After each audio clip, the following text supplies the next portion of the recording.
Welcome to ChiTown Cigar Podcast, the podcast where three Chicago guys light up a fine cigar and get into everything from sports and current events to hobbies, life's little moments, and everything in between. Whether you're here for the cigars, the conversation, or just some good laughs, we got you covered. So grab your favorite smoke, settle in, and join us for laid-back chats with a Chicago twist. Now it's time to put some smoke in the air.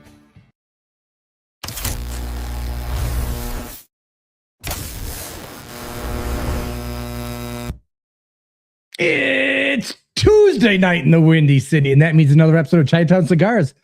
Glad you joined us live or listen to us later on Apple, Spotify, iHeartRadio, or even Amazon Music. I'm Mike, coming to you live from the Aganorsa Studios in Central Illinois. What's up, guys? You ready for another show? I'm still recovering from last week. July 7th, another episode. Yeah, last week's episode, man. Woo! Yeah, that was a good one. That was a good one. 2 hours, and yeah. So remember, if you're listening to us, like and subscribe, share. But we definitely can use the likes. We're trying to get our analytics up there. Good to see Fireborn's here. David K, TX, what's going on, buddy? Matt Brugger's here. Must have made up with his wife. It's always good to see him on. David K. Smoking Sticks, what's going on? And Slashua, what's happening, buddy? Oh, and then there's Val. So it's good evening. Hey, we're going to get this ball rolling fast. Regular crew. Welcome, everybody. Yeah. We're going to get this thing rolling fast. Let us get into our mission so we can have another long episode. So let's get this ball rolling. Maybe if I can find, there we go.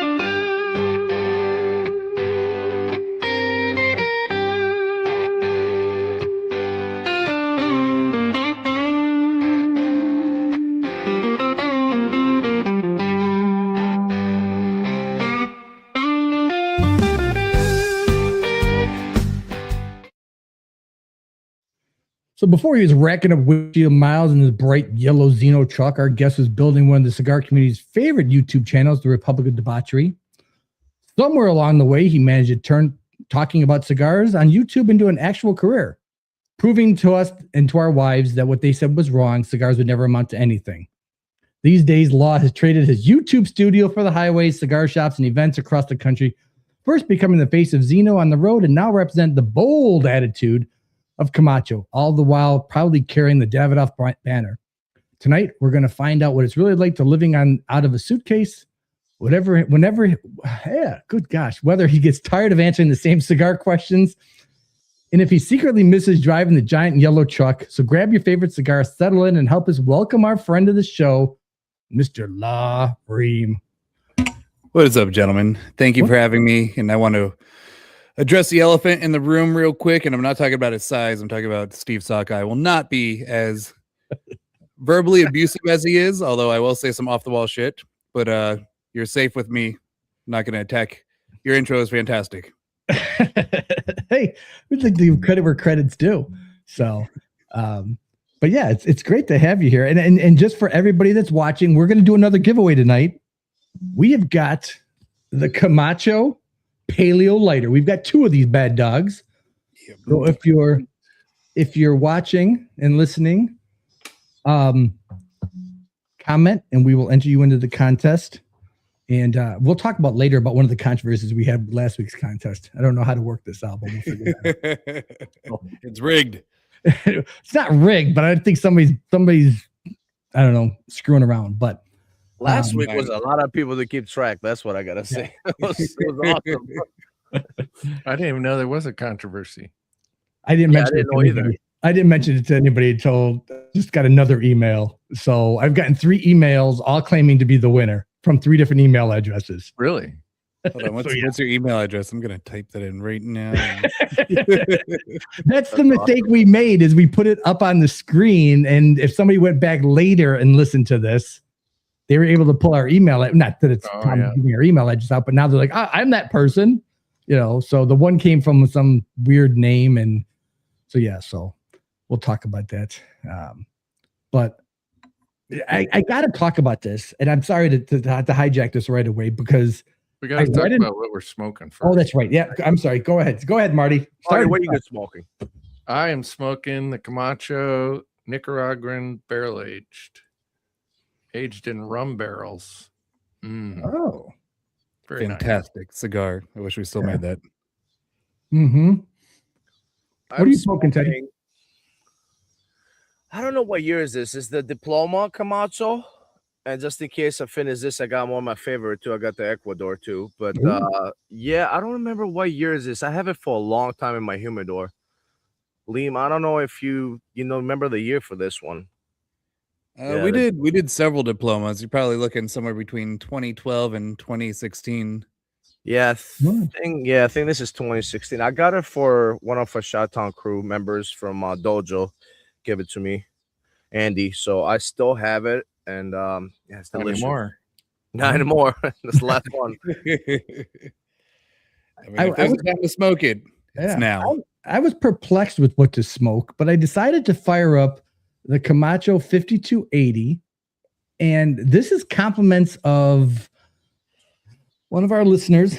Mr. Salty himself sent me a bundle of cigars, and he included this. So I thought, well, this is appropriate because we've got Law on the show and TX on the show. So Andrew, Fireborn. Geez, my mind's already shut. So it's a good cigar. I like that one. Yeah, it is. Smooth. It's really smoking well. So, Law, what are you smoking? I'm smoking my favorite of the core line, the Triple Maduro. I can't get enough of this cigar. There we go.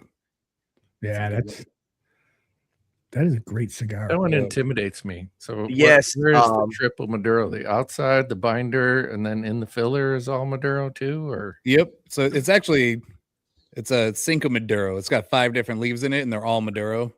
Wow. So but we call it Triple Maduro because wrapper, binder, filler. Yeah. Yeah, that cigar scares me. It has some. I love it as a tasting. I just had better experience because I had a breakfast cigar. I had my Connecticut, and then before work, I had just coffee. And you know what? That was yeah. So just 2 cups of coffee. Go my second cigar. Light up a Triple Maduro. And boy, let me tell you, I was sick because it's such a strong cigar, such a great flavor cigar that I was like, I call my work. I'm like, yeah, I'm going to be 45 minutes late. I got to eat something. I'm a little sick right now. But it's a heavy cigar. That Triple Maduro, man. Whew. Yeah, I absolutely would not smoke it as a breakfast cigar. That's for sure. Well, never again for the breakfast cigar, no. So I just want to talk about something. An article came out late last week about Davidoff. And holy cow, Fred Rui and Cigar Press talked about Davidoff might be setting the standard now for the industry, just as how well things have gone. But my second favorite podcast next to ours, is Cigar Hustler Podcast. So this is what they had to say about this gonna be great. Right. Well, we've sold less, but the prices are higher, so we're winning. Davidoff says the sales of eponymous. It's eponymous. Hip hop anonymous. Optimus? No, EPONYMOUS. Okay, I got nothing. Davidoff brand increased 2.5%, while the Zino brand increased by 16.1%. That was all law. All law. 100% all law. 16.1% of law. The company has factory operations in Dominican Republic, Honduras. I when I heard that this morning, as I was listening to this, I was like, "Yep." When I read it and went 16%, I'm like, "That's all law. That's all law." I mean, it was like, you were everywhere last year. That yellow Zino truck was everywhere, and I felt bad for you because a couple of times you did videos showing you set up everything by yourself. Yeah. A lot of, I would say like maybe half the events. But yeah, I get, even within the company, they give me all the credit for that. Our chief sales officer, our global chief sales officer, like the second in command of the whole company. Mm-hmm. He's like, this is all you. Without you, this brand would be nothing. And I'm like, bro, I was like, I literally do not sell a single cigar. I hang out with people. I give out free samples. The sales reps are out there busting our ass. The marketing department developed this whole trailer thing. Like, it's like everyone deserves a piece of this credit. He's like, no, shut up. This is you. It's like, they gave me an award and everything. I was just like, this is thank you, I guess. But I don't. We have such a great team at Davidoff. There's no way it's just me. Okay, I want to say I read, how many miles did you log in that truck last year? About 40,000 miles. Yeah. So 33 states. 16% is all you. 40,000 miles in a truck is all you. Is all you. I mean, Holy- when you're talking about a company like Davidoff, 16% is a massive number. So no way. That's just. I'm sure some of it was because of me, but no way all of it. Yeah.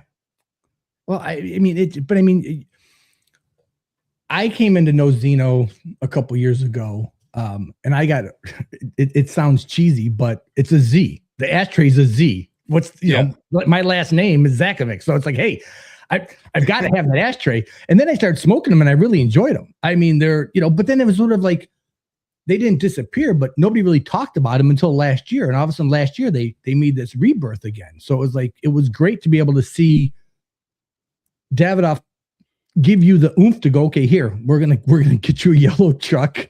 We're gonna have you travel the United States in this truck and get the word back out there. Yeah, I mean, I did that for 2 years. The first year I did it I did it for 4 or 5 months, and then the second year I did it the whole year. Yeah. But yeah, that was I thought that was the greatest thing ever, because usually you go to these cigar events and people are like, oh, the Zino cigar, I've seen it, I don't care to try it, whatever. And then you show up with this trailer and this tent and all these chairs, and we have games and giveaways and all kinds of stuff. And then people are like, all right, I'll give it a try. And as soon as they smoke it, they buy the cigar. Mm-hmm. It's like also a lot of the growth has to be attributed to that. It's just an amazing cigar at $8. Oh, like, it's an absolutely. amazing cigar at $20. Like I would take the band off and hand it to people sometimes and be like, yeah, here's a cigar. How much do you think you'd pay for this? I'm like, I don't know, like 18, 20 bucks. I'm like, that's an $8 cigar. And they're like, going to buy a box. Oh yeah. Oh yeah. And a lot of people don't know about it, that it's from Davidoff. Like even at the labs that I work at Ultimate, they're like, what? It's a Davidoff? I'm like, yeah. A lot of people don't know it for years. It's crazy. Yeah. I mean, that's kind of Davidoff wants that, because they don't want the Davidoff name carrying every other brand. They want them to live on their own, grow on their own. Yeah. But it does help. It helps a lot. Hey, they got the Zino Honduras, man. Ooh, it's a good. I smoked it this morning. Oh, very good. Very honestly, good, dude. I thought they were gonna cheap out because the Nicaragua was so good. I was like, there's no way the second cigar is gonna be this good. Like this cigar is gonna grow everything, and then they're gonna cash out on the second cigar by making a cheap, shitty one. And that one's even better. And I'm like, it kind of, I love Camacho cigars. I'm really happy, working with Camacho cigars, but I kind of wish I was still on the road pushing the Honduras, because that cigar is so good. Yeah. That's awesome. We might as well do this question out there because I don't want him getting mad, but TX Rebel wants to know, is Camacho going to bring back the annual Factory Unleashed? Great question. Yes. There's always a possibility. Nothing in the works right now. So we did the Liberty series for the longest time. And then we ended that, and we did the Unleashed series for 3 years. And then we ended that, and then we did the limited edition last year. So you never know. We said we were never going to do the Liberty series again, and here we are with our Liberty 250 this year. So you never know. And you said that during one of the PCA interviews that you did that this Liberty was replacing the Factory Unleashed for this year, correct? I mean, it's sort of no. We just did it because it's 250th anniversary of America. Okay. We had the Liberty series that we've been doing for nearly 30 years, so we're like, we got to bring it back. Even though we said we'd stop doing it, we got to bring it back for this year. Yeah. So it was just an addition to the whatever we have planned for this year. Yep. Exactly. Is that an event only cigar then? Yes, it is. So we thought we'd be adorable and make 1,776 bundles, and then we realized that is an extremely small run of cigars. So we're like, each shop would get like 10 bundles. It's not even that, like 2 or 3 bundles. Mm-hmm. So we made it event only, just so like it's great and it's terrible at the same time, because most of the country's not ever going to see it, let alone try it. Yeah, that's always a tough thing. It's always, where people want to try it and you're like, oh, you're not gonna be able to get your hands on it. So yeah. And I always wanted to avoid something like that. Now that I work in the marketing department and get a hand in some of these decisions, I'm like, I don't want to be the guy that does that. Oh, you can only get this now and you'll never see it again. And then we made this amount of bundles, and we're like, we have to make it event only. That's the only thing we can do because it's such a small run. Yeah. So in the future, we know better. Don't go for cute numbers. Go for large enough productions where everyone can get it.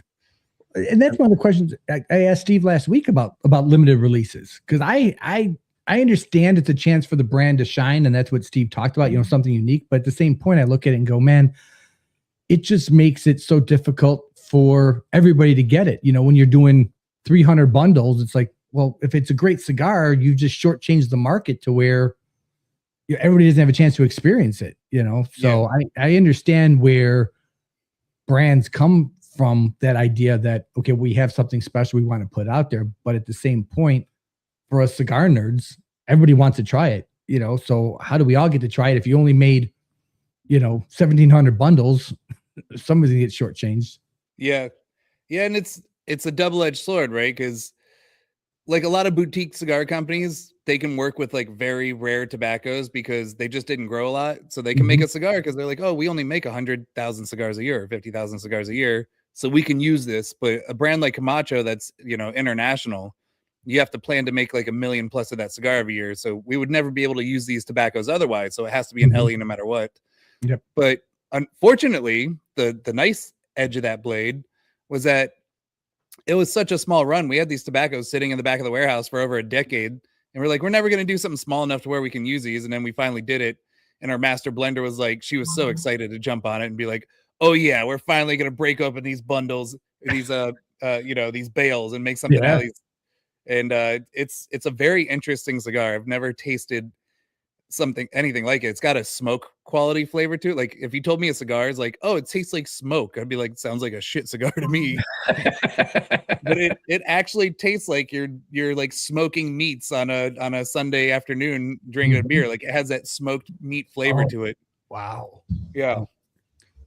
Well, for those of you in the Chicagoland or Illinois area, the event will be, there's an event the July 23rd, there's an event at Humidor of Lisle, and then Law was saying in the end of July there's 2 more events. So you will have your chance if you're in this area. And there's a website. Camacho has a website. I should say Davidoff has a website that has all the events on it, so you can go to that and check it out. I'll put that link in the chat, and that way you can go check it out. And I'm gonna get an answer for you on the show here. I just texted the rep. I'm like, let me know where those events are and what days they are. Is that Jared? It's a long one. Yeah, Jared Saunders. Yeah, Jared Sanders. So is my rep for Ultimate. All right, guys, what other questions you got? I want to address something that we saw in the Cigar Hustler podcast, because whenever you raise prices, everyone just gets up in arms. They're like, oh, I can't believe another price raise. We did not raise a single price on any cigar we made this year. And nobody ever points that out when you don't raise prices. They're just like, you should have done that. I just want to point out, yeah, we raised prices. We raised prices on like Davidoff alone last year. We didn't touch any of the other brands because we're like, people that could smoke Davidoff can afford a couple dollars more. But we didn't touch any of the other brands because we're like, everyone's hurting. We need to keep those down. So even though we did grow 2.5% globally, we didn't touch the price on Avo, Camacho, Zino, any of those cigars. Yeah, thank you for letting us know that, because you're absolutely right, because obviously work Ultimate. You guys, Mikhailov and Stolen Throne is the only companies that did not raise prices. It's amazing. So I'm sure you have hundreds of companies. Oh yeah, all these companies raised the prices, and you're absolutely right. The same price it was last year and the 2 years before. Camacho's still on the shelves for the same price at the lounge. So beautiful. Yeah. Camacho's always had great prices on their cigars for like the quality of those cigars at the prices they sell them. It's pretty amazing. Yeah. It's what, $2 above the Zino price. Like it's 10, depending on your state tax, $10, $11, $12 cigar, but MSRP is $10 before tax. Yeah. And it has been that way for forever.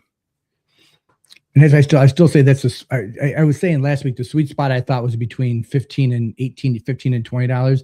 When you're in that $10 to $14 range, it's beautiful because people can walk in and not feel like they're breaking the bank just to pick up a couple cigars, so it's fantastic. Yeah, but that at the same time, that like $10 to $13 range is the most competitive price range. That's where most cigars sit. So when you're in that price range, you got to fight for shelf space very hard. Yeah, Well, but I have a question. So Go for it, Teddy. the what was it? The head that you were in, the Camacho Scorpio. Yeah. Why did you guys stop it? Was it a reason? Was it like not enough tobacco anymore, or it was a different blend? Because I don't know the whole story about that. The Scorpio? I don't even Yeah, know the that cigar. Yeah, so back in 2018, I used to smoke them a lot. 2017, it was the yellow band. Oh, And it had the the Scorpio Criollo. on. The Criollo, that's what it Yeah, was, the right? Camacho Criollo.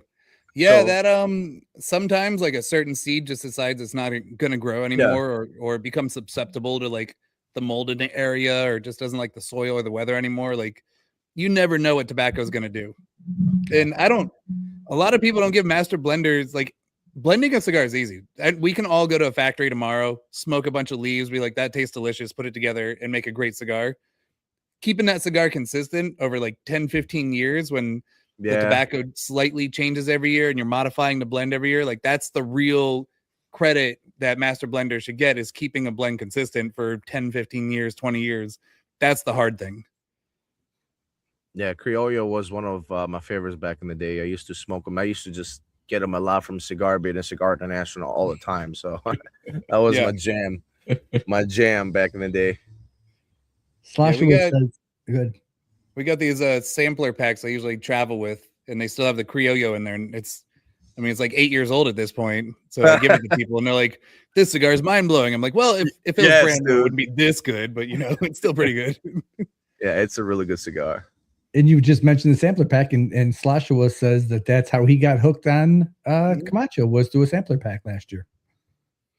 Yeah, I'll admit I'm with a lot of people that I see when I'm doing these events. They're like, oh, I haven't smoked Camacho in forever. At the time, I don't think I'd ever smoked a Camacho, but my second date with my now wife was to a Camacho event. And I smoked the whole line. It was an all-day event. I smoked all 5, 6 cigars in the line. And I was like, oh my God, why have I not been smoking these? I couldn't think of a reason why, but once you smoke them, you're like, these are really good cigars, and they haven't changed. The lineups, these cigars have been in the lineup. The newest one is like 5 years old, but the Triple Maduro is like 20 years old. Yeah. It's a solid line. I mean, and it's nice because you guys don't really mess with it. You'll put out the limited releases, you'll put out something special, but the core line is just, it's fantastic. Yeah, it's absolutely if it ain't broke, don't fix it. But then if you don't keep adding new stuff every year, people forget about your line.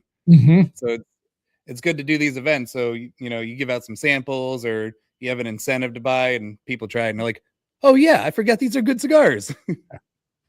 The crazy part is I have at least a handful of guys that they're just consistent with Camacho. There's a guy that buys a box. There's a guy that comes in twice a week. He'll buy his 10 Camachos. You'd be like, oh, this is my week smoking. It's amazing. I don't think people forget about Camacho. You always have this consistent guys that they always smoke Camacho for years, and it's great. It's a great consistency right there. Yeah, and I definitely attribute that to our master blender. She doesn't get a lot of credit, but when we do the factory tours, she's always walking around smoking huge cigars. I'm talking like Grand Churchills, like real thick Churchills. Wow. And she smokes like 12 to 15 of those a day. She's just walking around all the way to the nub. As soon as it's out, she lights up another one and keeps going. And she smokes more cigars than any man I've ever met. Marty, you wanted to say something. Yeah, go ahead. Yeah, I want to hear how you went from podcasting into the cigar industry. I don't think I've heard your story before. So I used to, pre-pandemic, I owned a marketing firm, and I was doing very well for myself. And the pandemic came, and I had one client that I had just picked up. I had some really big clients. Like I'd done some work for Starbucks. I'd done some work for Amazon. My biggest client at the time was the Intercontinental Hotel Group. And then everything went away because all my clients were like restaurants and hotels. Except this one guy that I've been tailgating with, who's kind of a dick. But he's like, why don't you come out and check out my factory in Nicaragua? I was like, yeah, I'm really busy. I don't have time to do that. And then I finally went out to his factory. I think it was 2018. And I was like, oh my God, you're kind of a big deal, aren't you? He goes, it's what I've been trying to tell you, kid. You know, and that guy was Nick Perdomo. Oh my God. That's awesome. I had no idea who he was. I'd never heard of Perdomo. I was a very uneducated cigar smoker at the time. Like I would buy like 2 or 3 boxes of something and smoke nothing but that for a year. So he hired me right on the spot at the factory, and he became my first cigar client. Wow. And then I did I blew up his YouTube channel. I did a lot of stuff for him, but the YouTube channel is what really like put me on the map. And we were doing like 1 million views a month within 6 months of doing that, which no cigar company's ever done. No, or anybody in the cigar industry really. And then that picked up. I picked up like Drew Estate, Aganorsa, great company. Terrence Riley, amazing guy. He's really fun to work with because he's creative. Yeah, I see that. He's fun to work with because he's creative and he allows me to do like what I love to do most, which is comedy-based stuff. Everyone else wants to be a serious cigar company. I'm like, no, make people laugh. It's way more powerful.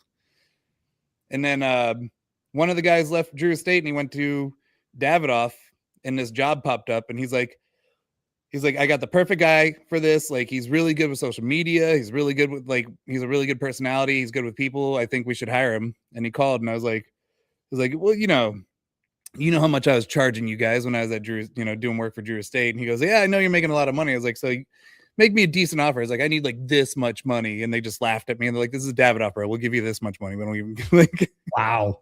So I was like, all right, I could shut down my business and come work for you for that. Wow. That's crazy.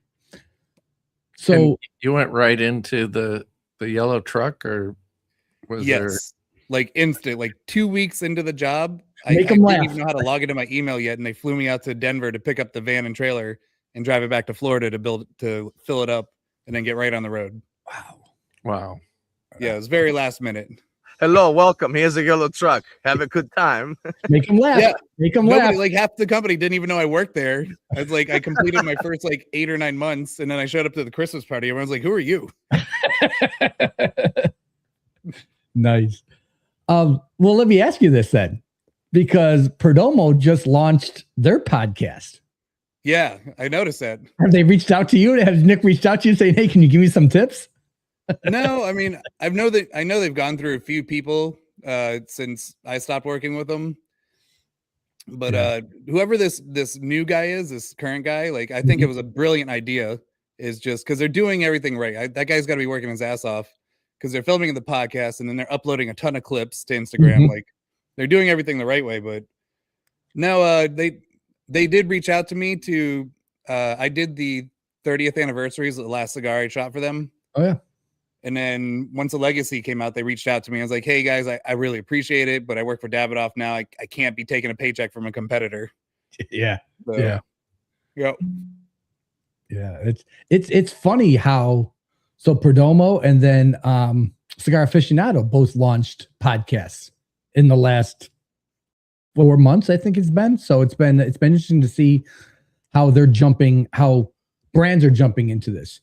And and Terrence and Aganorsa, they have a monthly acolytes group that gets on, and Terrence and Fabian will jump on and talk. So it's not a podcast, but I mean, anybody's welcome to jump into it. So it's nice where you're getting that interaction. And I think that's what a lot of cigar nerds are talking. And Steve said it last week. We are not the norm by any stretch of the imagination. The people that watch podcasts, the people that listen to podcasts aren't the norm. We're the nerds, So. Yeah, we're like the tip of the cigar spear, like the 1%, really.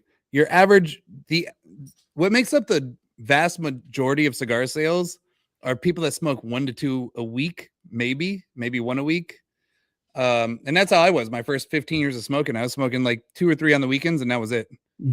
And I thought I was a big time cigar smoker, Now you're smoking more than that in one sitting. Yeah. Oh yeah. Yeah. It's crazy. It's yeah, we're definitely not normal. Slashwell Rocks. That's a good name. It is.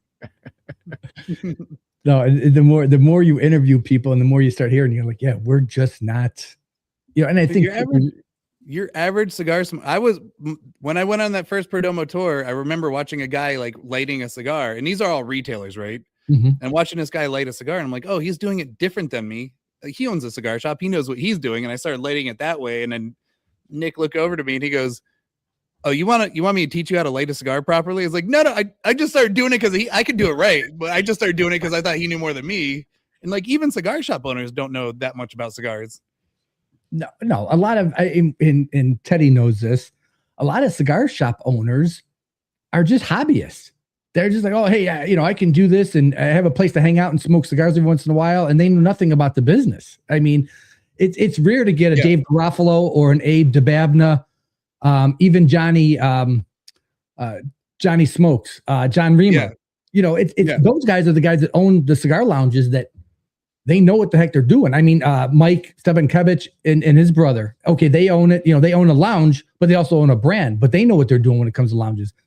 Some of these other people, you got to go nuts walking into some of these brick and mortars and seeing some of this stuff.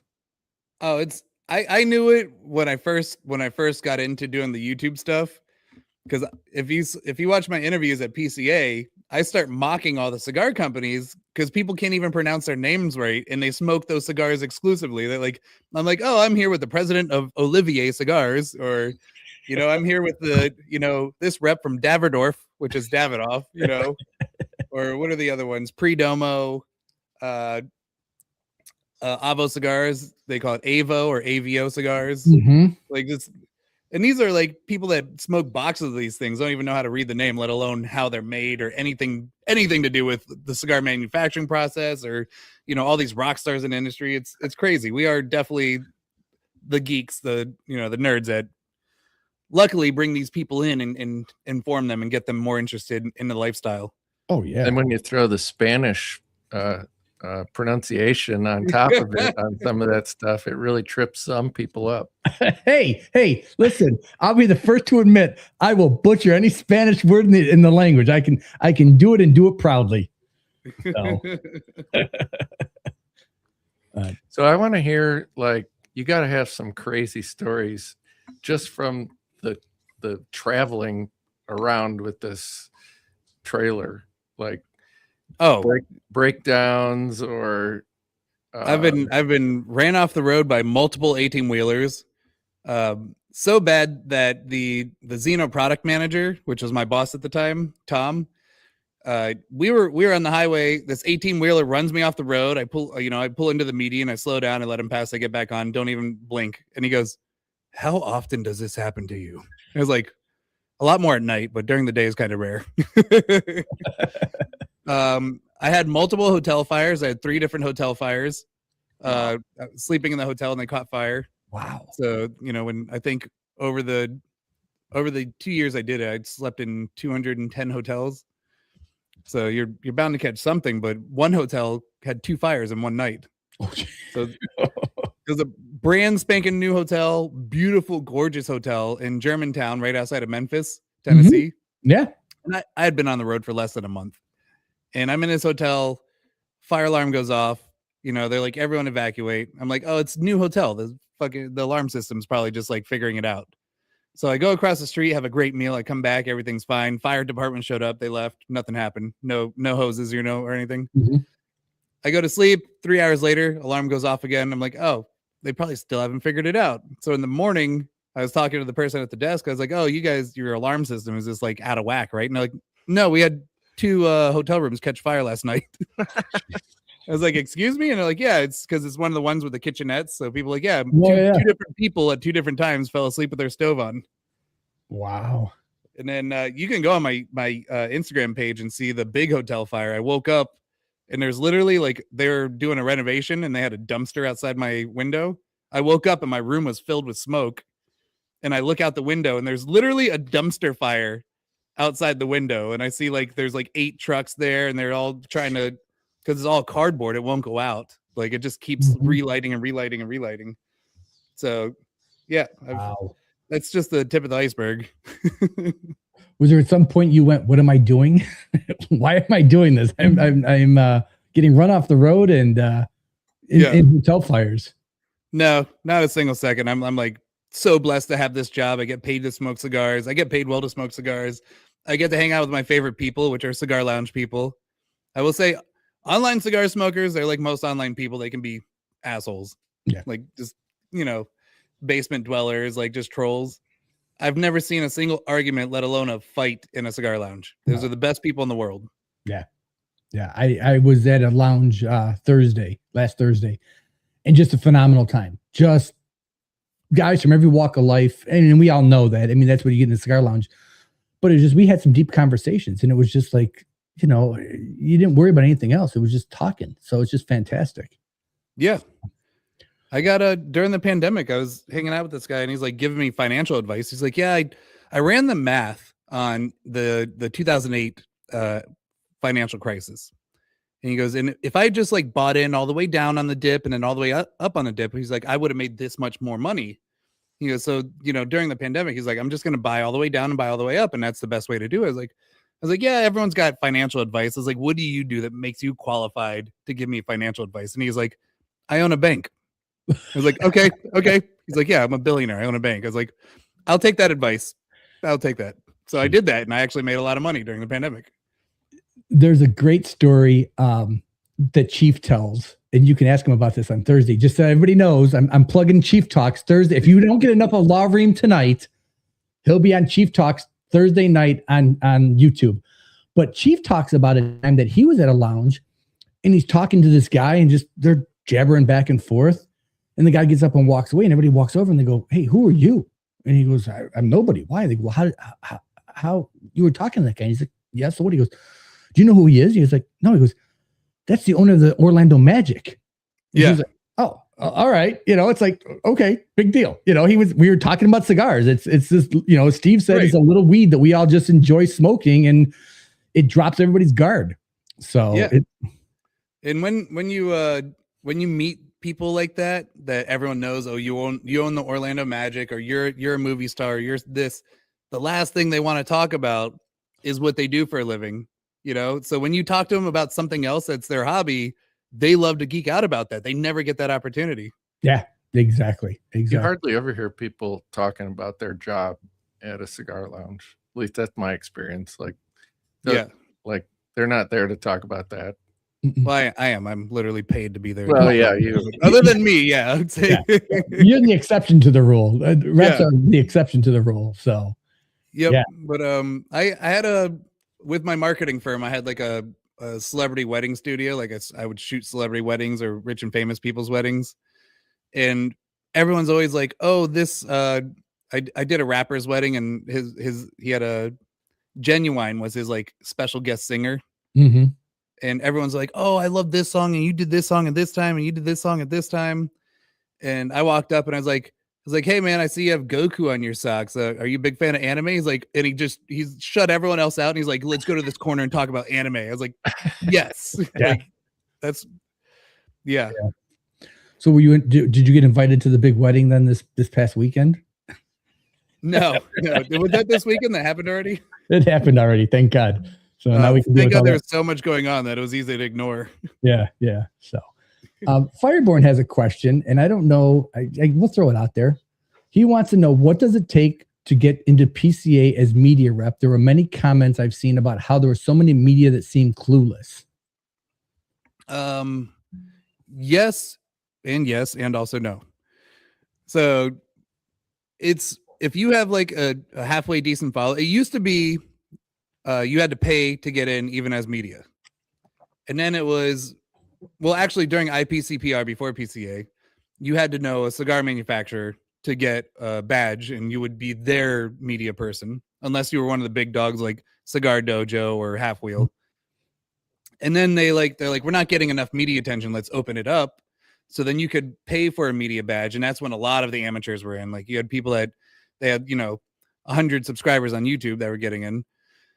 And then they're like, all right, we kind of made this a little too tough. So then they're like, okay, send us links to your work and we will decipher whether or not if you are, a good enough media to come. And you also have to pay for it. And they were still getting a lot of people getting in like that, were asking for free cigars and just like not really doing their job. So then they raised the bar again and they took away the pay. So if you have like a dedicated following, they can tell that you really are into this and you're dedicated to it. Like you've been doing it a couple years consistently and your numbers are pretty good. Now you can get into PCA for free as media. There you go. So did you find that there were, we don't want to get in controversy here because that's already going on with another podcast. Did you find that as a rep and at PCA, there were media people that sort of just were skirting in and not really doing media relations, I don't want to say media relations, but media things while there and more for the cigars? Well, I mean, not Davidoff is pretty intimidating. So yeah, you would get one or two people that I wouldn't say they're media, but they are invited by one of the manufacturers. They were like help to set up the booth, and then they get to go around asking for what's up, smoking sticks. They would go around and like, you know, ask for free cigars just because they knew the owner of the company. Those are annoying because we do have sample bags, but we have like a limited number of sample bags. So when you like run out at the end, you're like, oh, I know you have a real channel and you do a lot of work at this. I'm sorry we don't have samples for you because these three, you know, stooges came over and asked for free samples and we didn't know who they were, so we gave them to them. Yeah, just in case they were somebody. But for the most part, no, I think everyone's very professional. You do get people that it's their first time going, even though they've been doing like a YouTube channel or a blog or Instagram for a long time. They're just nervous because it's their first time there, and they're like, "Oh my god, I'm meeting, you know, Pete Johnson, and I'm meeting, you know, Matt Booth," and they're just starstruck and they don't know what to ask, and they're like, "What? How would you cut a cigar? What's your favorite cut?" You know, it's just like okay, but it's also good because they're probably bringing in a new audience that really doesn't know much about cigars, anyways. So they're good too. Like I don't think there's any bad media at all. It all helps. Yeah. Yeah, we'll be the people hopefully next year that'll be walking around starstruck going, oh, we're here for the first time and trying to navigate our way through things. So we've done enough interviews now. Hopefully we won't be too starstruck. Yes. I'll be nervous. Yeah. You have to go. It is the best cigar event in the whole world. It's nothing like you've ever witnessed. It's just the high you get, the adrenaline you're on the whole time, the excitement, like you're just so happy the whole time. Your palate will, by the end of it, like you can't taste tobacco for like a week. Your just tongue is literally burnt. Your tongue hurts from smoking cigars so much. Well, that's like, you've been to Rocky Mountain. Yeah. So that's our first time at Rocky Mountain. That's all we heard is by the time you're done with Rocky Mountain, your palate's going to be shot. They go, just forget about it. And you don't realize you walk out of the hotel and there's brand owners that are sitting there and it's 8:00 in the morning and everybody's lighting up their cigars and going to town. And you're like, oh, it's 8:00 in the morning and I've got, 16 hours left to go. And it's the same thing at PCA, except there's even more of them. Because a lot of the manufacturers at Rocky Mountain, they go back to their hotels, which are different hotels, but at PCA, everyone's usually staying at the same hotels, hanging out at the same bars. So I actually ran into Steve Saka, me and a few of my coworkers, and he was telling us stories about the early days of, I won't even mention them because he's like, you can't repeat these stories. But I'm like, I thought I've heard everything. And he was telling us stories. I was like, even on the manufacturer side, you're still geeking out and hanging out with it's awesome. Yeah. No. So unless you guys have a question, I got a question to throw out there. Go. Yeah. So look, before you start, so go back to, obviously switching from Zino to Camacho.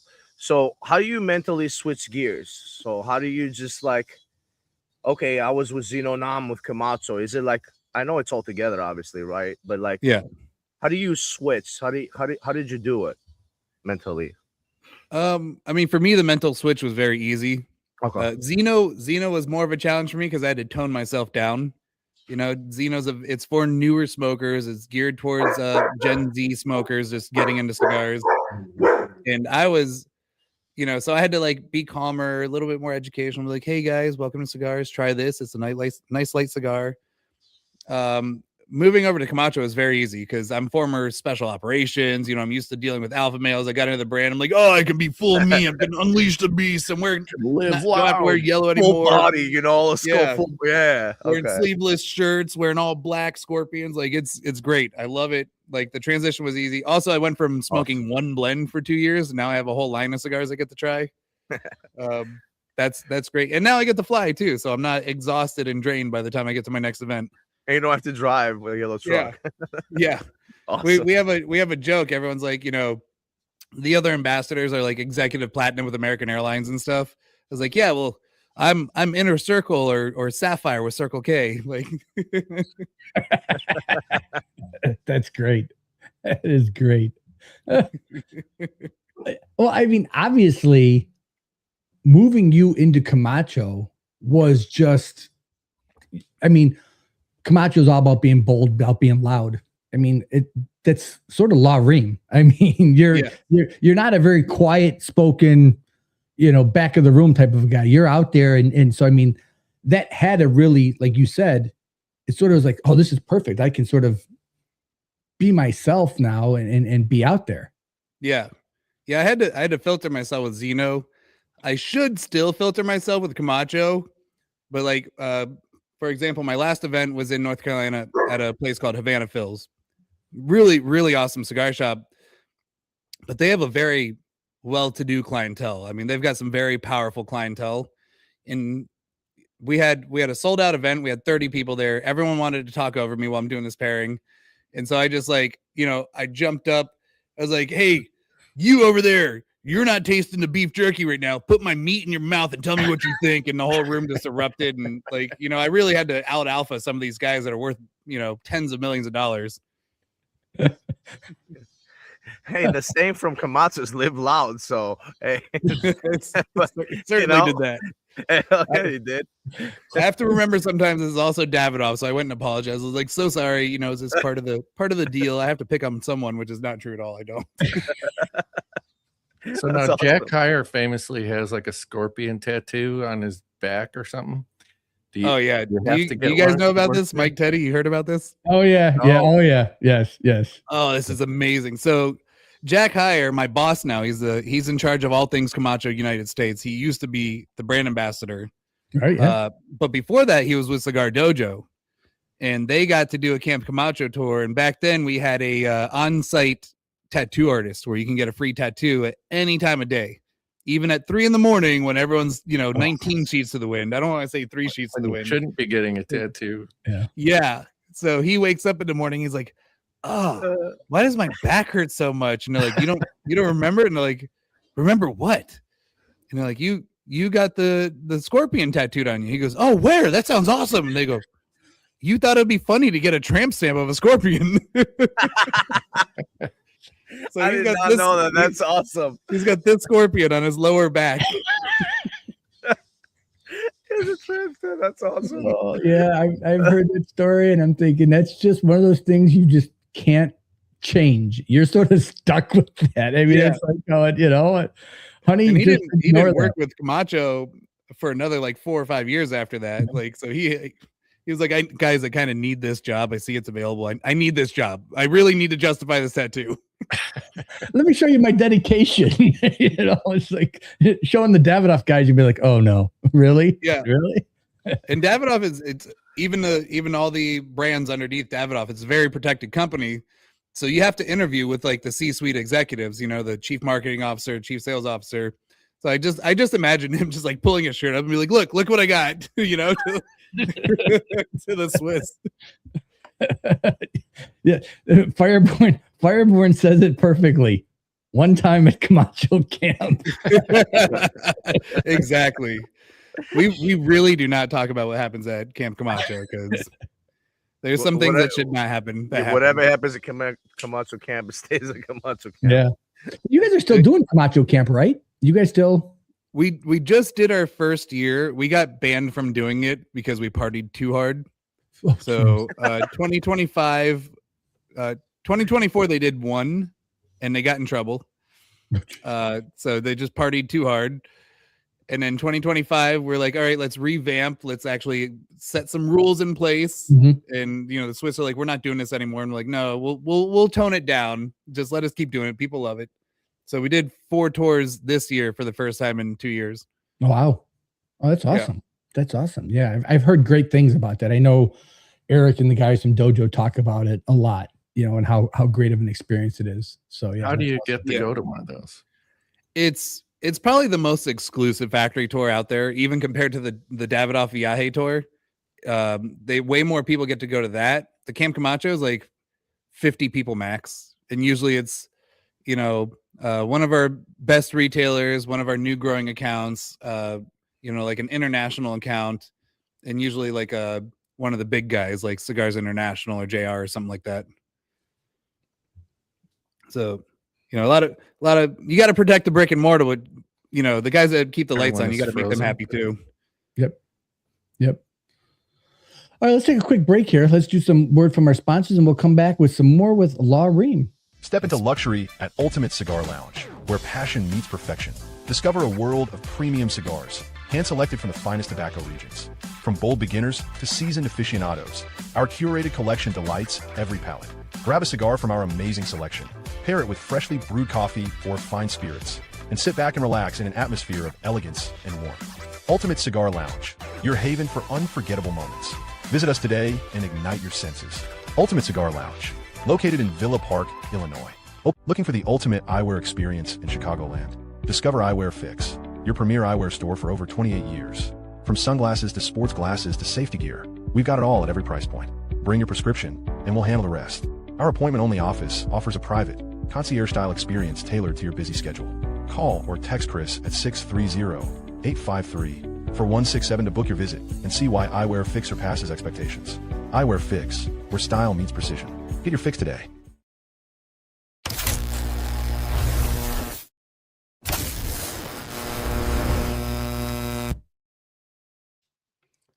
This episode of the ChiTown Cigar Podcast is brought to you by Aganorsa Leaf Cigars, where great cigars begin exactly where they should, with the tobacco.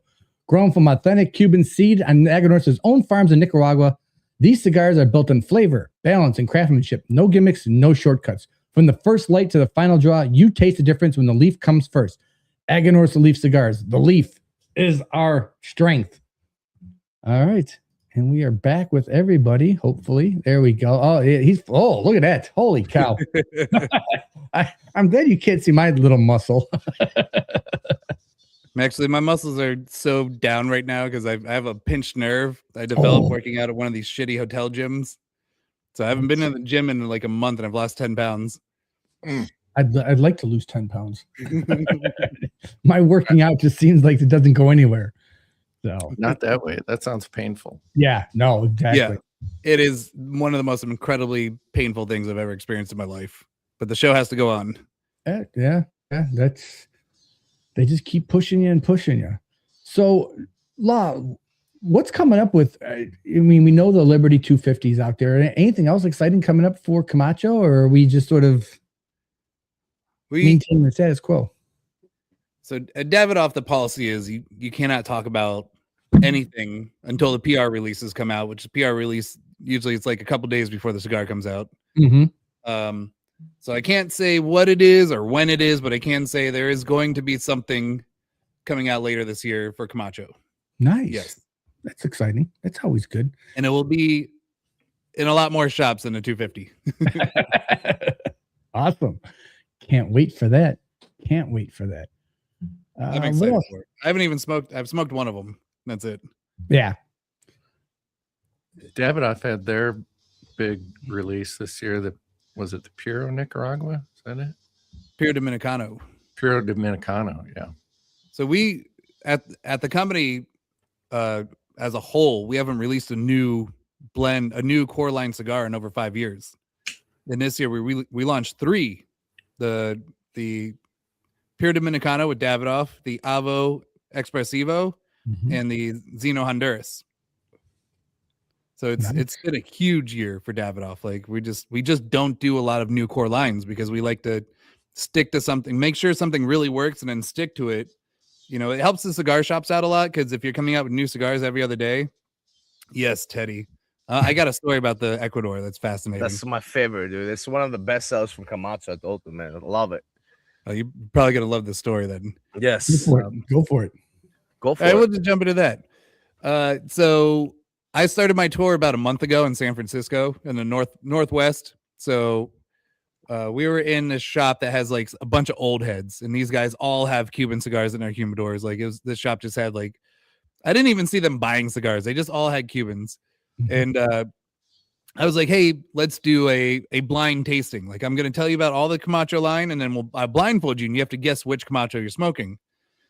So this one guy is like, no, I don't want to do it. It's like, I'm smoking my H Upman. Like, I don't care for, non-Cuban cigars.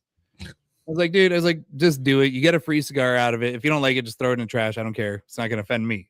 And you have a chance to win a lighter or something. And everyone's like, oh, come on, do it. You have a good palate. So he finally did it.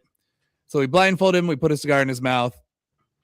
He's like maybe 2 or 3 puffs in. He didn't even give it a chance. And he goes, are you guys fucking with me right now? And we're like, what are you talking about, you guys? He goes, you guys went to my locker, grabbed one of my H Upmans. Like, one of you took my keys, opened my locker, grabbed one of my H Upmans, and you put it in my mouth. You thought you would throw me off, wouldn't you? He's like, but you can't throw me off. I'm too good at this. And we go, hey, brother, take off your blindfold and look what you're smoking. And he takes it off and he's smoking the Ecuador. And he goes, this tastes exactly like my H Upman from Cuba. Wow. Yeah. It's a great smoke, dude. It's a great smoke. We always ran out. I don't know if Jared told you. We always ran out of Ecuador. Dr. Yeah. Jared. I order at least 6-8 boxes at a time. You can ask him. It's been awesome. You have to, like, it is an amazing cigar. That's my second favorite cigar in the line. I probably smoke more of that than anything other than the triple Maduro. I go back and forth between those two. But I didn't realize like that has all the OG Cuban tobaccos in it, and that's why it tastes that way. So now once that guy said that, I put 2 and 2 together. I was like, oh yeah, if you take this seed, and this seed, those are like all the old school Cuban tobaccos. That makes a lot of sense. Wow. But a lot of people don't know that, man. Your shop knows. Your shop has good smokers. They're just the tobacco will taste it adapts to the terroir, right? As you replant it from seeds that grow there. So do they have like a stock of old Cuban seeds that they keep replanting, or how does that work? There are 3 seeds that are traditional Cuban seeds that made it around the world.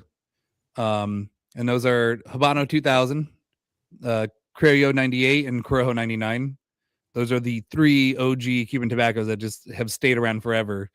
And that particular cigar, the Ecuador, aside from the Brazilian Matafina binder, that is what it has in it. And so that's your OG Cuban cigar pretty much. Nice. And I honestly, like, the soils in Cuba are so depleted of nutrients that I'm pretty sure that if it's grown in Nicaragua or Honduras or Ecuador, it tastes more Cuban than what's grown in Cuba now. That's my comment. I think I made it last week or the week before. I said, but if the embargo ever gets lifted, people are going to find out that Cuban cigars are not what they think they are. I think they're going to realize that these aren't as good. Yeah, okay, it's a Cuban, big deal. It's not as good as what we're getting in the premium cigar industry. Yeah, I think they'll take over the market for a couple of years. And then, because it's like, oh, I can get Cubans now. I can tell all my friends I'm smoking Cubans. And then people are eventually going to be like, I really think I like all the other cigars better coming from Nicaragua, Dominican Republic, and Honduras. Exactly. Yeah, that's exactly my thought. Is the Ecuador like the wrapper grown in Ecuador? Is that why they call it the Ecuador? Yes, that is correct. So a lot of the most popular seeds around the world grow best in Ecuador. Ecuador grows probably more wrapper leaf than any other country in the world, just because they have the perfect climate for it. It's always overcast up there. What does this comment say? Ream needs to be the new Chuck Norris. Like Law doesn't light cigars. They light themselves and then jump into his mouth. That's good. That's really good. There you go. Fireburn's out. He's quick. He's quick. One of these days we're gonna have him on the show, but I don't know if he'll be able to handle it or not. So I love Fireburn. He's the best. You know what? That comment was so good. I want to send you something to give to him. Okay. All right. You let me know. Go ahead. They know it at my company. It's like, you don't have to give me a pay raise. Just give me compliments, and I'll keep running on that. I run on compliments. Chuck Norris, that's a huge compliment. Yeah. I just started working for a new company I was telling you before the show. And regardless of the pay, I love when I get a, hey, nice job. You'd handle it. I'm like, oh, that's great. That's all I want to hear is, hey, you did a great job. Because it's like, okay, I know you recognize then what I'm doing as opposed to, well, you get a paycheck, you should be doing it. It's like, right. No, that goes a long way. And absolutely. You can get a paycheck anywhere. Exactly. Appreciate me here because I'm staying here instead of going collecting your competitor's paycheck. Exactly. Yeah. Yep. So luckily at Davidoff, they know they're like, we don't ever have to give this guy a raise. They gave me like one of the most notorious, like one of the most prestigious Davidoff awards. I got the Global Appreciation Award. Oh yeah, I saw I was that. like, yeah, I was in such a dark space when I was on that tour because I'd be driving. It'd be like 2-3 in the morning. I'm like hour 12 of driving, and I was like, it was like a Saturday, you know. I'm like, these guys are at home. They're with their families. They're laying in their beds or on their couches watching TV. It's like, I'm out here. Nobody even cares. Nobody even knows. And then I got that award. It's like, oh, they really do care. They know. They do know. It's worth getting run off the road all those times. yeah. Totally worth it. Because the only other person in the U.S. that won that award has been with the company for 30 years. Oh, jeez. Yeah. Matt, your boss never compliments you because you are the boss. But I mean, I think it goes a long way because we mentioned last week at the end of the show that you were on our show, and Steve Saka had nothing but great things to say about you. The guys at Cigar Hustler turn around and they read that story, and it's not like they got prompted. Everybody recognizes that, okay, Zino's Law and the 16%. I mean, I think your reputation is out there as being a hard worker. I almost rank you at the same. I probably rank you a little bit higher than Terrence. Don't tell anybody that I said this. You mentioned two names, and people are going to go, those two guys are hard workers. Terrence will be the first one to say, I'm going to steal everybody's idea, which is fine. But at the same point, you're out there. You have a personality that just goes along with it. People go, okay, I want to smoke what Law's smoking. Give me a Zino. I'm gonna. If Law says it's good, I'm going to smoke it. Okay, now you're at Camacho. Hey, he says this is good. He says Ecuadorian's good. I'm going to smoke it. And to be honest, I take most compliments with a grain of salt, but both Steve Saka and Mike over there, like they will talk shit to your face just as easily as compliment you. So their compliments hold more weight. Yeah, it means a lot. Yeah, I agree. I've been watching their show for consistently now every day for probably about 3 months, and the shit they talk about people, but at the same point, they'll say, hey, we're just giving shit. We respect this person. We like this person, but that's just who we are. They're going to be on our show in 4 weeks, August 8th. And I'm just sort of, I'm sort of putting the armor on now, getting ready. Cause I know it's going to be a whole different show. It's going to be like, this is a crap podcast. You guys are garbage, So it's like, all right, thanks. I appreciate that. So yeah. I was dying when Steve came on and he's like, great introduction. He's like, that guy Marty, though, he has like no energy. I was like 12 seconds in, already insulting people. Literally. Yeah. Thanks, Steve. Yeah, it's great. He's unlike Mike and Mike.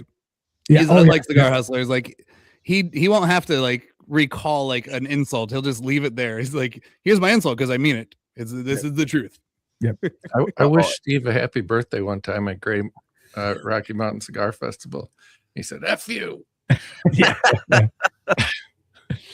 Eric, you're absolutely right. I've never smoked an authentic Cuban. I've never portrayed myself as smoking an authentic Cuban. I'm just thinking that they're not going to be as well received as people think they are if and when the embargo ever gets lifted.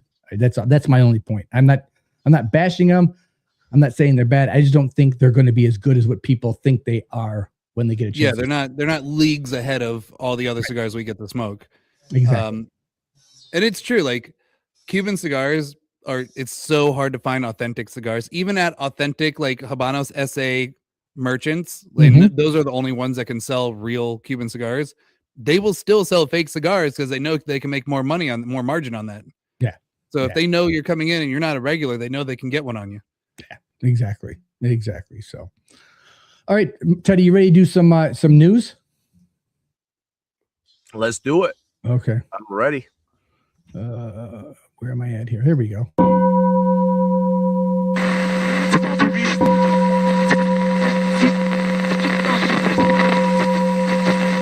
3, 2, 1.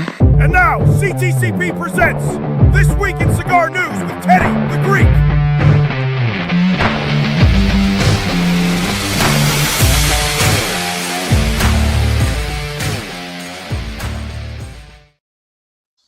Teddy the Greek. All right. So, Eddie Guerrero joins Plasencia. A long time in the industry with La Flora Dominicana, and previously he worked with Altadis and also Davidoff and Gurkha.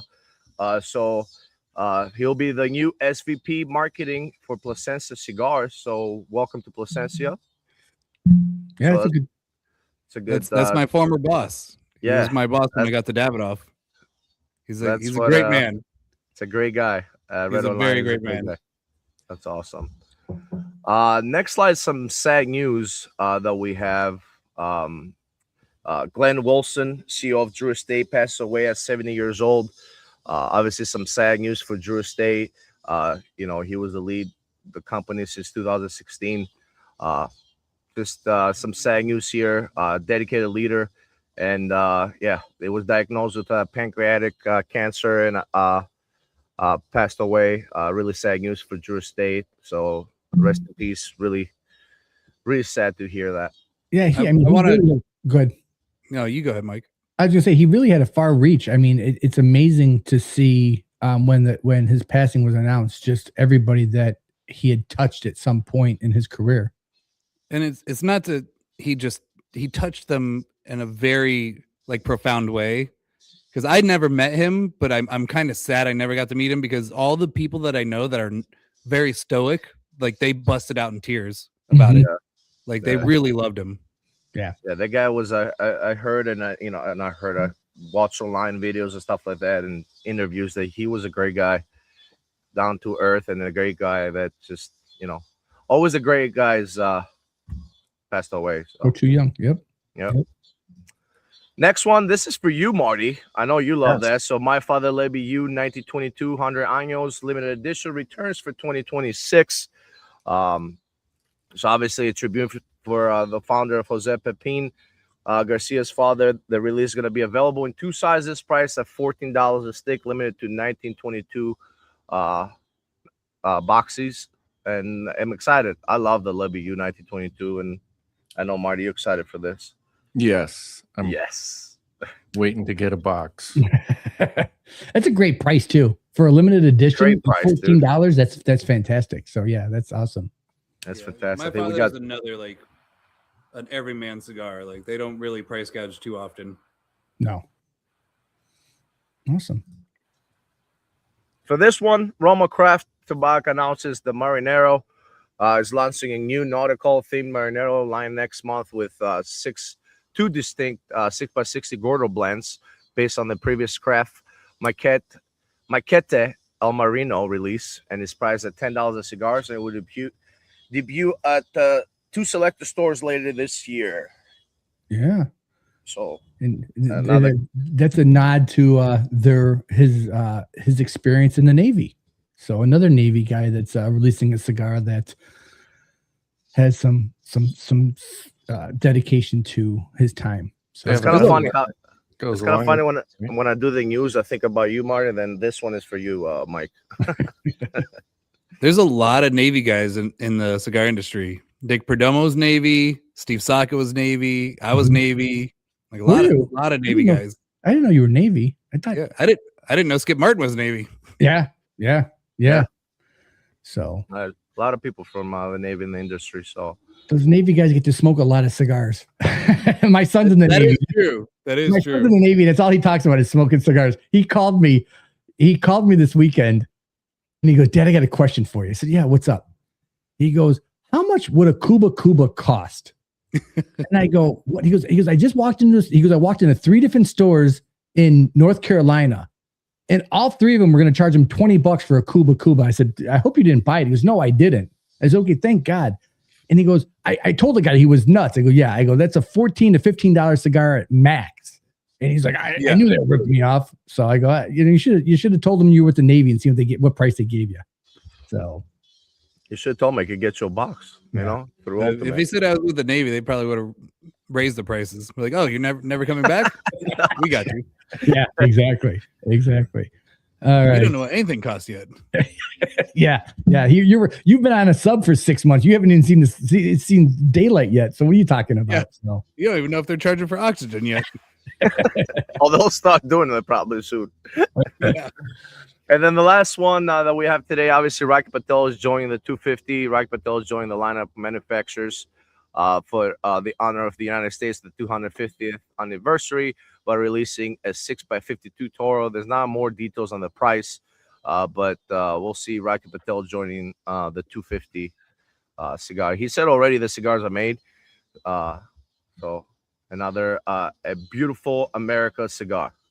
Yeah, that's awesome. Like I wonder if they use American tobacco, because there's been some 250s that are not made with any American tobacco. Then you have the JC Newman, which is made not just with all American tobacco. The whole thing's American tobacco, but it's also rolled in America, and the bands are printed in America. Like, I can't get into that cigar. It's not my favorite cigar, but I respect the lineage of it. I respect everything behind it. It's awesome. A lot of people love that cigar. It's a really good cigar. I had it for 4th of July, and it was really good. I know a couple guys that smoked it on July 4th and really had some good things to say about it. So no, that's fantastic. That's absolutely it was kind of awesome, because I went through the check-ins at Dojo, and I went through the other Gab.com, and I saw a lot of people smoking that cigar, and I was very pleased to see that. Yeah, that was probably the #1 posted cigar on 4th of July, and I love that. Yeah, they deserve it. They deserve it for being the only ones committed to making that cigar 100% American. Mm-hmm. Yeah, no, and I think JC Newman, they do a lot of good things, and that cigar is probably one of them that you gotta say, okay, it just keeps your whole thought behind cigars in America true, and it's like, okay, they're doing it. So absolutely awesome. Any other questions? I've got a couple here. I want to do a rapid fire with Law. So I'm just curious if you guys have any questions before I do a rapid fire with him. Go for it. Go for it. All right. Law, you probably aren't ready. I'm known around the office. Like, they have to have a lookout for HR when I'm in the office. So like, make sure Law doesn't get fired. Like, HR is coming. Shut up. The job I just came from, I had more meetings with HR than I've had in my entire life. I'm just like, oh, really? I'm just an angry old man. You need to figure that out. So, all right, here we go. Rapid fire. Maduro or Connecticut? Maduro. Okay. Coffee or bourbon? Coffee. Oh, wow. I'm a big Scotch guy. Like, I'm drinking bourbon. I'm drinking Penelope bourbon right now. Ooh, nice. I love bourbon, but I'm a huge Scotch guy, but I don't think anything pairs better with a cigar than coffee. I agree. Absolutely. Yeah. Punch or straight cut? Straight cut. Nice. So went through the whole gamut, started with straight cut, moved into like V cuts, and I started with punch cuts, and then I went back to straight cuts. And that is what every master blender wants you to experience the cigar as with a straight cut. Yeah. I went usually do straight cut, but when I'm with Teddy, I punch him. Yeah. I went through the whole V cut thing, and I didn't like it. And then this whole crown cut is just weird. I mean, God bless those people that do it, but I'm thinking, I don't understand how. Hey, I like it. It's nice. I didn't see how you cut the cigar that much and not ruin it. I did. You have to get a V cut that's not too deep. That's what ruins it. If the V cut's too deep, it'll fuck it up. Because I started with a regular V cut, then I started with a cross cut, and then I did a crown cut. Mm-hmm. Then I just went back to straight cut. I'm like, I'm just doing an advanced straight cut at this point. Yeah. Well, now there's the baller cut. There's that cutter that does it. It's like a ball. It takes a ball out. So it's So I tried that shuriken one time. That one that cuts it like in 8 different places. That thing was garbage. That was such a gimmick. Yeah. All right. Morning smoke or evening smoke? That's a tough one. Because if you get a great morning smoke with that coffee, it's mind blowing. Yes. Starts your day off perfect, but also to end your day like a Friday, the week is over, have an evening cigar with some scotch. That's also mind blowing. It's so hard to pick. I want to lean towards the evening cut because the day is over, you can enjoy it more. The morning cigar, it gets you ready for the day, but you're still like, I got shit to do. Yeah. There's nothing better than a morning smoke on a Saturday morning with a cup of coffee. I love getting out. I walk out my back door about 5:30, 6 o'clock in the morning with a cup of coffee, and I will sit there for an hour and a half and just nothing on, just watching the day start. And it's just, it starts my Saturdays perfect. I don't know what it is. Coming up, birds are chirping, pure peace. Yep. It's the benefit of living in the country. Nicaragua or Honduras? Well, according to my employers, Honduras. There you go. Camacho uses mainly Honduran tobacco. It's made in Honduras. So I'm gonna have to go with Honduras on this one.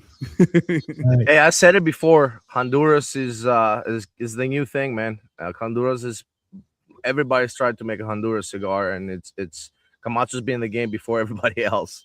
Yeah, absolutely. Actually, most people don't know this. Camacho was born in Miami. The factory was in Miami. Wow. It did use Honduran grown Corojo, but it was started in the 60s when they could still use Cuban tobacco before Reagan put the ban in.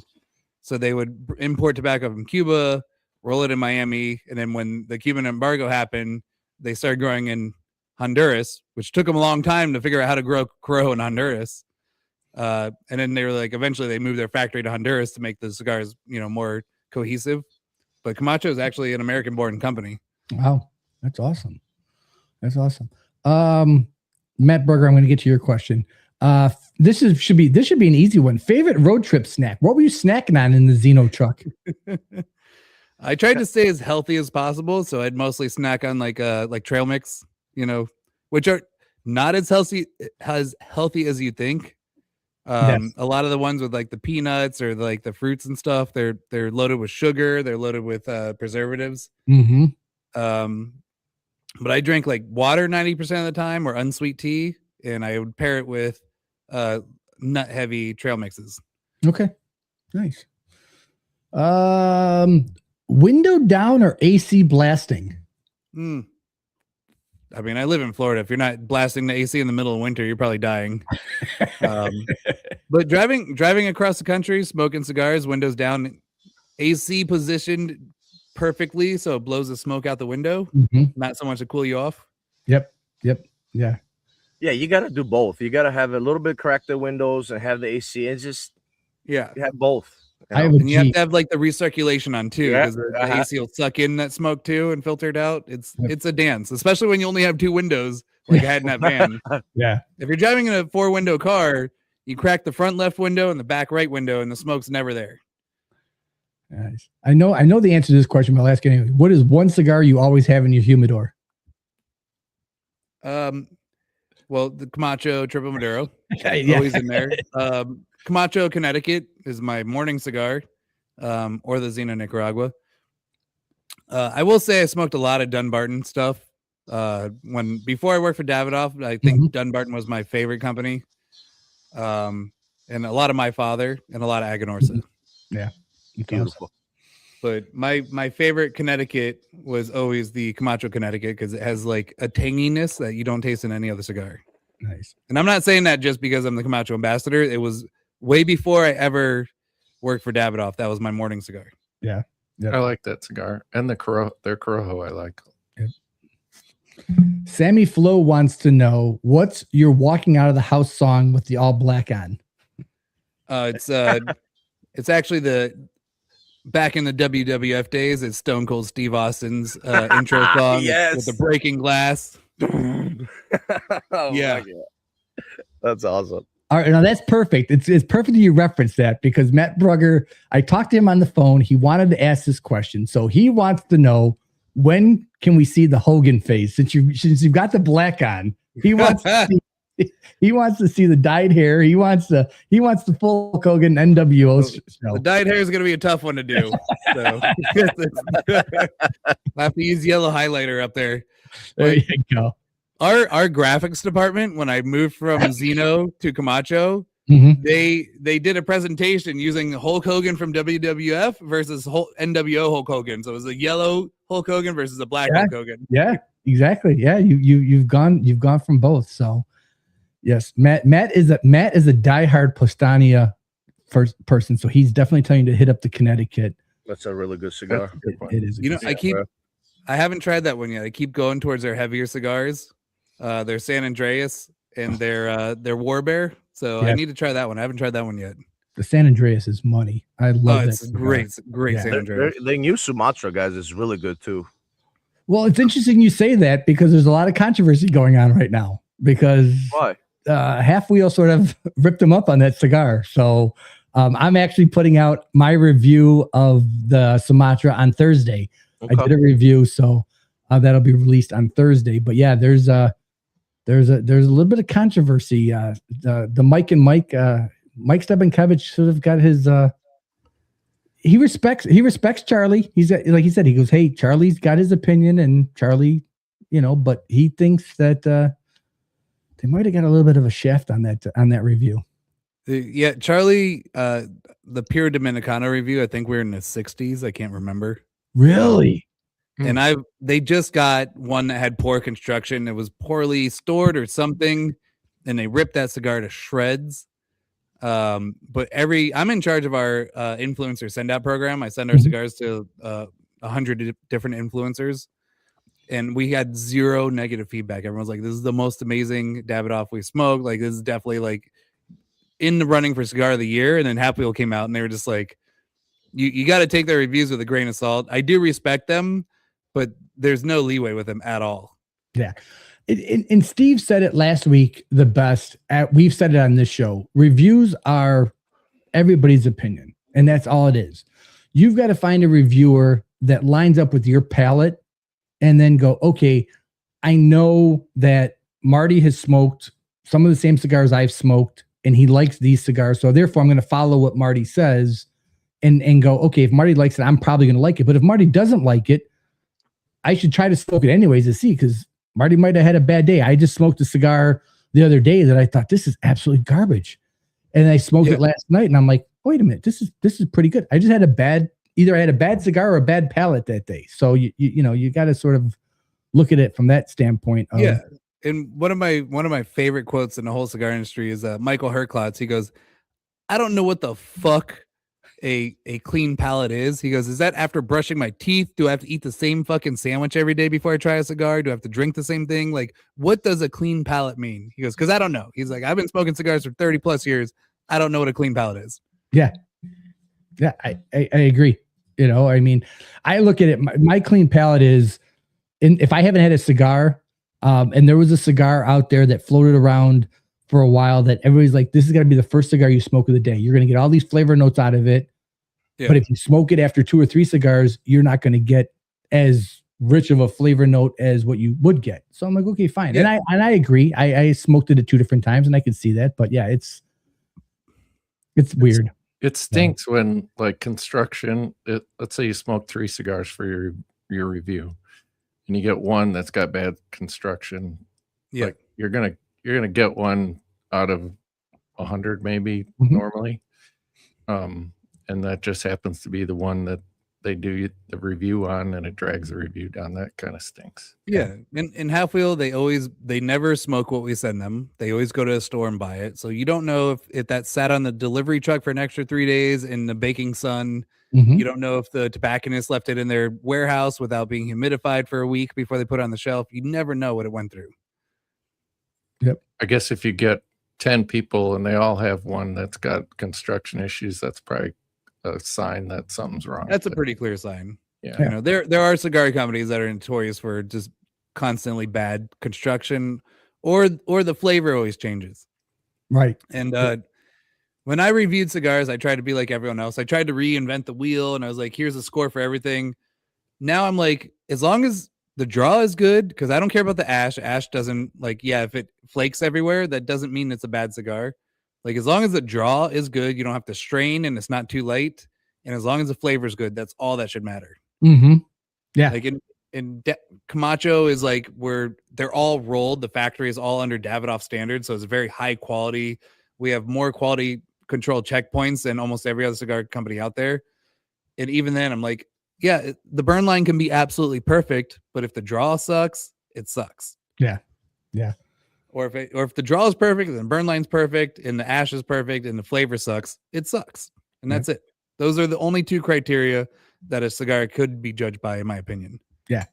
In again, I'll go back to the guys at Cigar Hustler, and they have a Patreon page that I've been listening to, and they do cigar reviews. That's what their whole purpose is behind it. And it's nice because they've decided that the only way to review a cigar is it box worthy or not? Are you going to buy this cigar or not? Because if you look at construction, if you look at weight, if you could have a cigar that has great construction and great weight, and I forget what the other one thing is, and like all of a sudden that now makes it a great cigar, but the taste could be absolutely terrible and going, I would never buy this cigar. So Right. it's nice that they've looked at it that way and gone, okay, after you've smoked this cigar, would you buy it again? Would you buy a box of it? And if it's yeah, okay, then hey, we're going to recommend it. If it's no, then okay, no, we don't it's not that we don't recommend it, but we're not going to buy a box of it. So Yeah.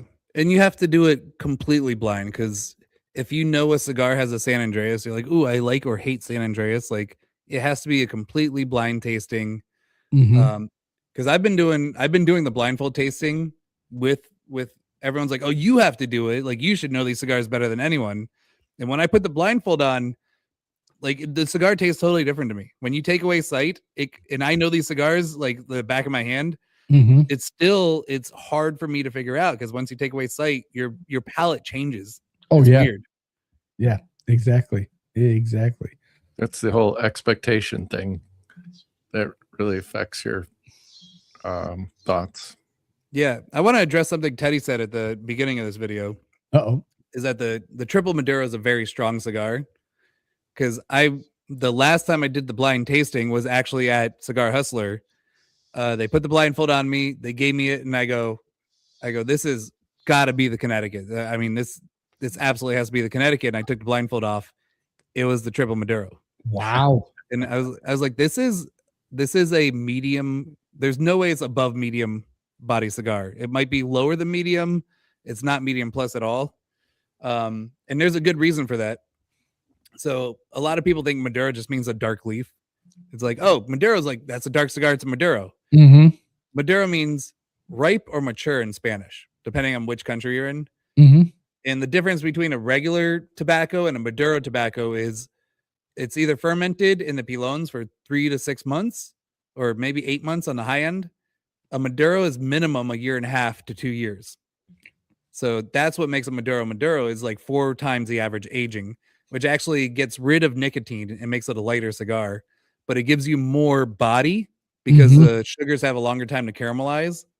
So it makes it a thicker leaf. It has more sugar content. So it actually makes it less nicotine than that tobacco would normally have, but it's actually sweeter and lighter than that tobacco would normally be.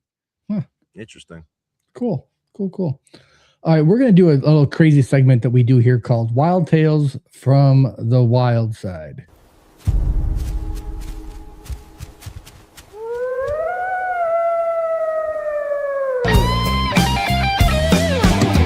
Get ready for a tale that you won't believe. Wild tales from the wild side.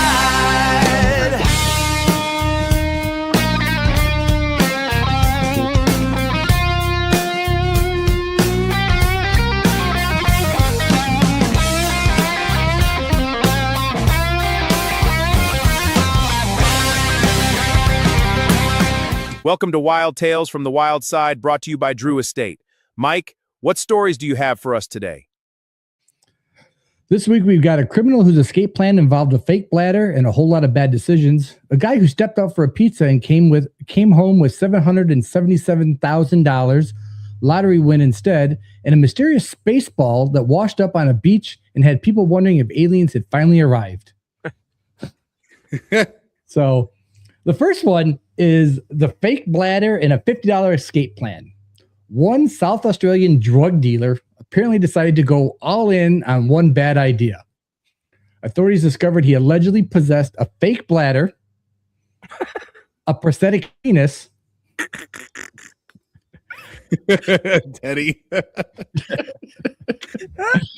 and then while on electronic monitoring, he reportedly paid someone $50 to cut off his ankle monitor so he could be free. So the police found him, the escape failed, and prosecutors even introduced his own handwritten letter about the escape attempt in the court. It's one of those stories where every decision somehow makes the previous one look smarter. So yeah, he had a fake a prosthetic penis to fool the drug test. So how he thought he was going to get away with this, he did. But yeah. So and then I read this whole story, and it's actually crazy the stuff that he did, and eventually got caught. I mean, paid somebody. He was out. he was out, and all of a sudden, the sheriffs caught wind that he was not at home, obviously on ankle monitoring, and so then he paid somebody $50 to cut it off, and then wrapped his ankle in aluminum foil to tell the, oh no, I've still got it. So, they always say criminals are stupid, but only stupid criminals will get caught. Yes, exactly. So only the criminals that get caught are stupid. There's a lot of criminals out there that are still getting away with stuff all the time. Oh, absolutely. So here's one. Went out for pizza and won $77,777. A Maryland man left home to pick up a pizza for his family. Decided while he was out, oh, what the heck? You know what? I'm going to grab a scratch off real quick while I'm waiting for the pizza, and I'm going to, do that, and then I'll grab the pizza. He ended up winning $77,777. So when he walked in the house, nobody really cared about the pizza. They more cared about what they were going to do with all that money he had just won. So one expensive pizza in the best possible way. So you got to be careful telling people about those winnings, because they'll spend that money in their heads before you even get a chance to collect it. Yeah. Oh yeah, honey, I won $77,000. Oh well, wait a minute, we can do this, and this, and you're like, okay, it's gone. We just spent it in a matter of a heartbeat, and it's most of the time it's like, all right, divorce, and what happened? Yeah. Oh yeah, yep, exactly. I'm with you because I can't do better, but now I can do way better. Yeah, but hold on, they're gonna take the taxes out, so it's not 777. Yeah. So, and then the last one, Teddy, I thought about this for you when I saw this story. Yes. The beach was invaded by spaceballs. Last weekend, residents of the tiny coastal town of Forest Beach, Queensland, Australia. 2 stories this week out of Australia. So it just tells you something's going on in Australia. They started finding large metallic spheres washing ashore. But at the end of the weekend, 6 had been discovered at first, nobody knew what they were. UFO debris, secret military equipment, a satellite explosion, some kind of underwater mine. Authorities weren't taking any chances. They closed the part of the beach, and then they put a 164 exclusion zone around each sphere because they feared that the objects might contain hazardous chemicals or toxic rocket fuel. Some were carefully placed in the hazmat drums while the specialists examined them. Now, just imagine showing up on a beach. You've got your cigar, because Teddy, we know you like cigars on the beach, and all of a sudden you figure out, I can't hit the beach. So the internet went crazy with this. People started posting pictures. They said they were alien probes, UFO crashes, secret government experiences, and of course, the Mel Brooks movie Spaceballs. One expert even acknowledged that what these objects are informally called the aerospace community Spaceballs. The real answer, the Australian Space Agency later determined the spheres were pressurized vessels from a space launch vehicle, essentially robust tanks used in rocket fuel systems. Because they are made from extremely heat-resistant titanium alloys, they can survive re-entry, splash into the ocean, float for days or weeks, and eventually wash ashore. So there you go, Teddy. No aliens. It's just part of a rocket. There's aliens out there. Yeah, a lot of people forget that China and other countries, India, are launching a lot of rockets these days, trying to catch up to America. So, and they all blow up in the ocean. Yep. That story took some balls, Mike. Thank you, Marty. Mike, Cigar Arborist says, question for Law. Oh, hold on one second. Let me just wrap this up and we'll get the question for Law. Yes. From animal encounters to job site disasters, backyard fails and in-home mishaps, they always start with, watch this. And the best stories usually begin with a terrible decision. And that's when the dust settles and everybody somehow survives. Light up a Drew Estate cigar. From Liga Privada to acid, Drew Estates make stories worth telling. Drew Estates for the wild ones and the people who live to tell the tale. All right, go ahead. What's Matt want to know now? This one. Are you tasting notes guy, or a cigar is good or bad? Okay, this is actually a great question. Because back when I had my own YouTube channel, I did a video called "I Suck at Cigars," where I took the Oliva Melanio Series V, or Oliva Series V Melanio, and I took every reviewer that reviewed that, all the big reviewers, Half Wheel, back then Blind Man's Puff, Cigar Aficionado, all the big YouTubers, Cigar Dojo, I took all their reviews and I got 55 different flavors from that cigar. And like, I had not tasted a single one of those flavors. So I was just like, hey, look, you know, if you don't taste these flavors, you're probably the average smoker. And honestly, they might be making some of these flavors up. And then about a month later, my buddy hired me to do his brother's bachelor party where I would do a cigar and whiskey pairing. Yeah. And I did so much research on it and I really paid attention. And all of a sudden I started tasting crazy flavors in cigars. So I was like, oh man, I need to go back and make a retraction video because now I'm getting movie theater buttered popcorn or, you know, like a sizzling buttered steak, or I actually tasted, this is the craziest one I ever tasted. And it was a terrible cigar. It was like office machine copy paper. I got that from a cigar. Okay, so speaking of that, I'm sure at some point in your life you've listened to the Cigar Authority. I've been on it twice. Okay, I was a huge fan way before that. So Mr. J, Jonathan, comes up with some of the most craziest tasting notes that I've ever heard from somebody. I mean, it's crazy. So being a big fan of the show and knowing he does that, when I went on for the Zino Nicaragua, I wrote down my notes and gave it to Dave before we did the show. So I could be like, hey, this is what I taste in a cigar. And Mr. J, Jonathan, who we had a tiff going back and forth because everyone's calling me the younger, better Mr. Jonathan. Yeah, but you're not gay. So Ed Sullivan goes, hey, I'm getting like a vanilla, I'm getting like a graham cracker, and Dave opens my note, and Mr. J's like, you're crazy, I don't taste any of that. And Dave opens my note and it says like honey graham cracker flavor. So I was like, oh well, Mr. J, you're the palate here. And all of a sudden, you know, Jonathan or Ed over there is the one agreeing with my palate, which is a pretty crazy flavor to get from a cigar. There you go, Eric. There you go. His case in point. I'll tasting notes. Case in point. Yeah, go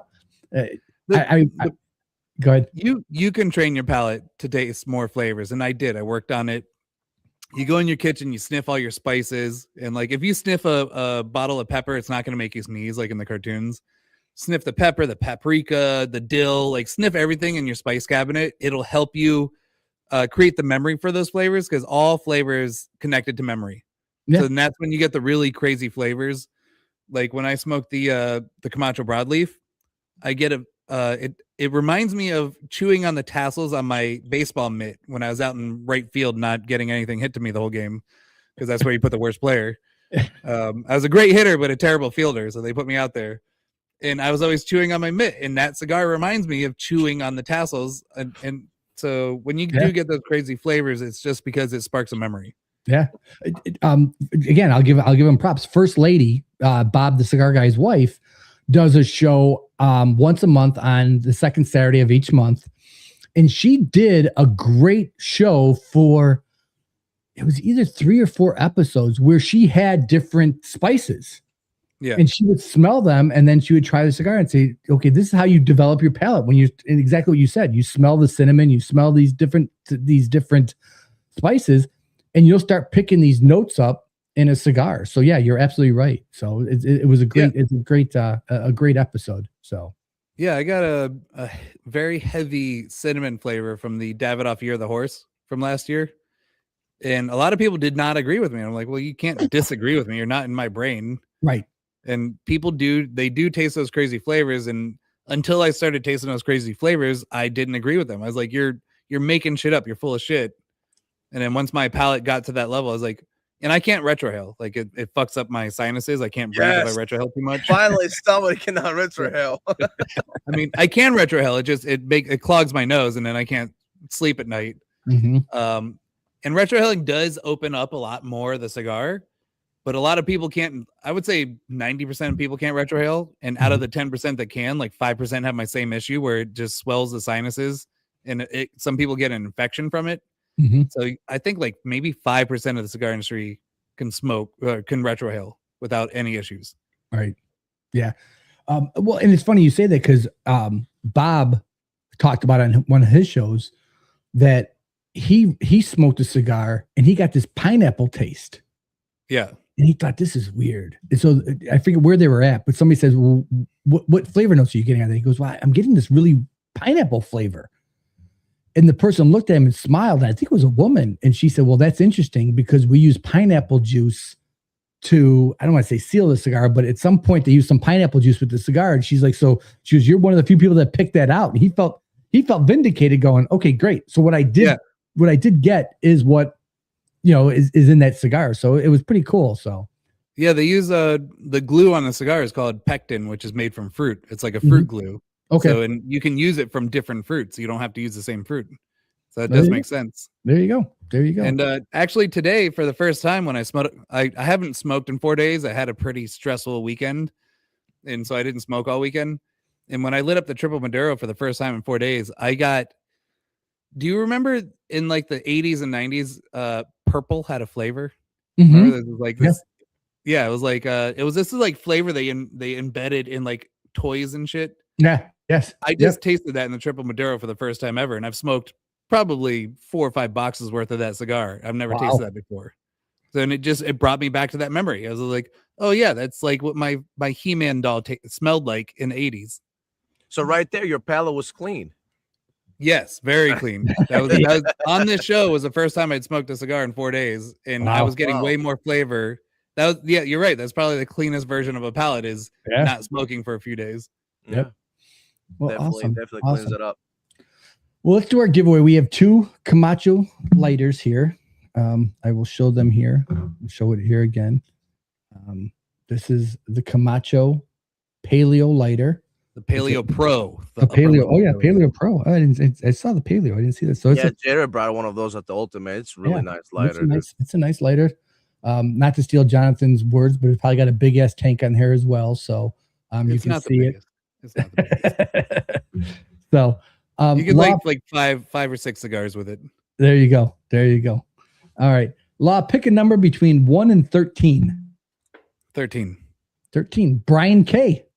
Brian K. There you go. Congratulations, brother. There you go. And then pick one more. Between 7. 1 and 12. 7.